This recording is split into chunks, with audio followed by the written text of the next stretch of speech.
நான்காவது என்ன அப்படின்னு சொன்னால், அந்த நிஅமத் உன்னிடமிருந்து வெளிப்பட வேண்டும். அந்த நிஅமத் வஅம்மா பினிஅமத்தி ரப்பிக ஃபஹத்திஸ், அல்லாஹ்வுடைய அந்த நிஅமத் உனக்கு வெளிப்பட வேண்டும். இந்த வெளிப்பட வேண்டும் என்றது சரியா புரிஞ்சுக்கிறோம். இது வெளிப்படுத்த வேண்டும் என்றது பெருமைக்கு சொல்லப்பட்ட விஷயம் அல்ல.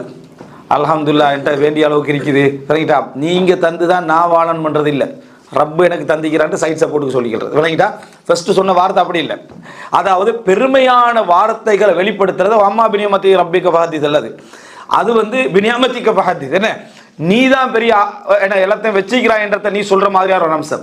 அல்லாஹு தாலா தந்த நியாமத்தை நீ வெளிப்படுத்துதல் அப்படி என்று சொன்னால், உங்களது வாழ்க்கையில அல்லாஹ் ஒரு இல்ம தந்திருக்கிறான், ஒரு ஃபிக்ஹ் தந்திருக்கிறான் அப்படி என்று சொன்னால், அதனுடைய அடையாளங்கள் என்ன செய்யணும்? விளங்கணும். அப்படின்னு என்ன? உன்கிட்ட இபாதத்து விளங்கணும், உன்கிட்ட அதனுடைய பேணுதல் விளங்கணும், உன்கிட்ட மார்க்கத்தை சொல்லிக் கொடுக்கக்கூடிய உண்மையான பண்பாடு விளங்கணும். அதே போல பொருளாதாரத்தை அல்லாஹ் தாலா தந்திருக்கிறான்னு சொன்னா உன்கிட்ட தர்மம் விளங்கணும், உன்கிட்ட ஈகை குணம் விளங்கணும், உன்கிட்ட கொடை குணம் என்ன செய்யணும்? விளங்கணும். அதை வாரி வழங்கக்கூடிய அந்த தன்மை என்ன செய்யணும்? விளங்கணும். பொருளாதாரம் இருக்கிற மட்டும் விளங்கணும். அதை எப்படி விளங்கி செய்யணும்னா, நல்லா பெயிண்ட் அடிக்கணும், சரியா, நல்லா நிலம் வாங்கணும், நல்லா வளங்கள் எல்லாம் எடுத்து பார்த்தீங்களா, வாம்மா பினியமத்தி ரப்பிக்க ஃபஹத்திஸ் விளங்கிட்டா. அதாவது அதனுடைய விளைவை விளங்கணும் என்று சொன்னா அதை காட்டிட்டிருக்கிறான். அது எவ்வளோ அமௌண்ட் இருக்கு அக்கௌண்ட்ஸ் காட்டுற மாதிரி என்ன செய்யறான்? காட்டிட்டிருக்கிறான். அதெல்லாம் நோக்கம். அதனுடைய விளைவு ஒன்றில் விளங்கணும். அந்த அம்மா பினியமத்தி ரப்பிக்க ஃபஹத்திஸ் என்று அல்லாஹ் விளங்கப்படுத்தினான் குர்ஆன்ல. என்ன? வஅம்ம ஸாயில ஃபலா தன்ஹர். அல்லாஹ் தஆலா சொல்றா என்னது? அம்மல் யதீம ஃபலா தகர் வஅம்ம ஸாயில ஃபலா தன்ஹர். அதாவது ஒரு அனாதை வந்தால் அரட்ட வேண்டாம், ஒரு யாசகன் கேட்டு வந்தால் விரட்ட வேண்டாம் என்று அல்லாஹ் தஆலா சொல்றான்.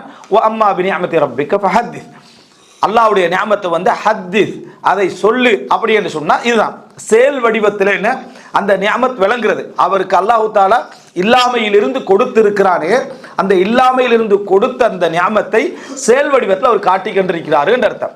இது என்னன்னு சொன்னா லெஜரை காட்டுறது, அக்கவுண்ட்ஸை காட்டுறதும் இந்த மாதிரியான ஒரு நிலைமைக்கான ஒரு இடத்துக்கு நம்ம வரக்கூடாது. அப்போ செயல் வடிவத்தில் அல்லாஹ்வுடைய நியாமத்துடைய ஒரு பகுதி நமக்கு என்ன செய்யணும்? விளங்க வேண்டும். அதுல கஞ்சனாக இருக்கக்கூடாது. ரசூல் ஸல்லல்லாஹு அலைஹி வஸல்லம்